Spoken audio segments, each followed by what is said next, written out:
299 engagement ring na fully paid or million worth na engagement ring pero biyanan mo si Annabel Rama? Yan! Ako rin. Ayoko rin naman mama's boy. And kaya hindi na lang ako magpapakasal. Ayoko na lang magpakasal. Annyeonghaseyo! Welcome back to my channel. Ako po pala si Hana Cho, ang inyong Korean ng may pusong Pinay. Everyone, it's New Year and Happy New Year po everyone. New Year na New Year pero pause pa rin po ako. Sana po magkaroon po tayo ng magandang mga pangyayari ngayong 2024. And ano na ba? Anong ba gagawin mo ngayon? Magkakaroon po tayo ng games, this and that. Kasi nga po, first of all, marami po mga tao na nagtatanong sa akin kung Pilipinas ba or Korea ba. Laging may choices siyang dalawa. Either Philippines or Korea, ganyan. So, ngayon, naganda naman po ako ng content, this and that. Pero hindi ko naman po pag-uusapan masyado yung country kung Pilipinas ba pipiliin mo para sa buhay mo or Korea, ganun. Medyo toxic na tayo dun. Game? Okay, let's go! Coffee or juice? Choose. Hindi, mag-comment ka muna sa likod. Bakit? Bakit coffee? Bakit juice? Kasi kapag nagkakape ka, oo naman, di ka nakakatulog, pero nagtatay ka eh. Nagtatay ka kapag nasa date ka, you know, always kayo nasa cafe, tapos natatay ka. So, mas better na lang juice. Anong favorite juice mo? Fruits. Basta fruits. Summer or winter? Winter na lang tayo dito. Ay, sorry, no. Summer. Kasi nga, after ko maranasan yung winter dito, parang tinatamad ka lumabas. Tapos parang mabibigat kasi yung mga damit mo. So, mas gusto ko yung magagaan. Next, samgyup or sisig? Samgyup or sisig. Pero wala. Madali lang to para sa akin. Sisig. Nakatry ka na ba ng sisig dito sa Korea?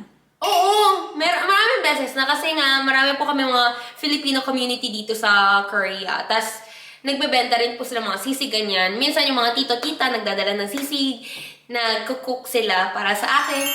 Wala naman pinagkaiba. Parehas lang kasi Pinoy nga yung gumagawa. Tapos, sa akin kasi hindi ko naman masyadong gusto yung samgyup.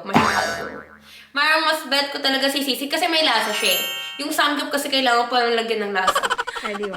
Okay, next. Ito naman. 299 engagement ring na fully paid or million worth na engagement ring pero biyanan mo si Annabel Rama? Yan! Kilala mo ba si Annabel Rama? Narinig ko, nag-trending kasi sa Facebook. Pwede padagdag ng information about sa kanya. Si Annabel Rama, siya yung biyanan ni Sara Labati.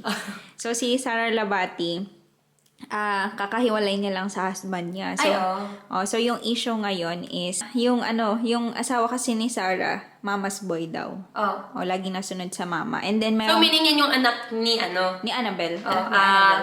Tapos, merong isang video na lumabas na basta may sinabi siya na gastador daw si Sara Labati, ganun. Typical na sinaunang biyanan na masungit, na strikta. Yung ganun. Yung mahigpit. Okay. Hirap naman yan! Oo. Kasi nag-trending ngayon yung mga mama's boy sa Pilipinas. Ako rin. Ayoko rin naman mama's boy. Ayan. 299? 299 or million worth na engagement? And kaya hindi na lang ako magpapakasal. Ayoko na lang magpakasal. Okay, sige. Magaling kumanta or magaling sumayaw? Actually, kahit saan dyan, mai-in-love naman ako kasi talent naman siya. Pero for me, feel ko mas makaka-in-love yung kanta. Kasi nga yung sayaw, for meantime lang siya. 50, 60, feeling mo sasayaw ka pa rin? Hindi, syempre. So, mas bet ko yung magaling kumanta. Isipin mo, lolo ka na, lola-lola na kayo, tapos kakantahan ka pa rin. Ano yun? Para haharanahin ka? Ano yung gusto mong iharana sa'yo? Alam mo yung harana, di ba? Hindi. May nanliligaw, kinakantahan. Ganon. Ganon. So, ano yung gusto mong, ikanta sa'yo ng lalaki? Basta lahat, galing kay Zach. Eto, so, sleep on the floor or sleep on the bed? Parang sabi mong pang Korean or pang Western, ganyan. Well, in Philippines, di ba mostly na sa bed? Pero ako, bed. Bed? Bed. Malamig eh. Eto, pag ipapanganak ka ulit, sa Korea o sa Pilipinas?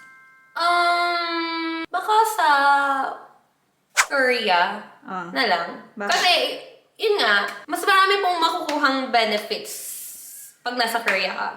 Mas makakakuha ka ng maraming mga scholarships. Marami kang makukuha sa community.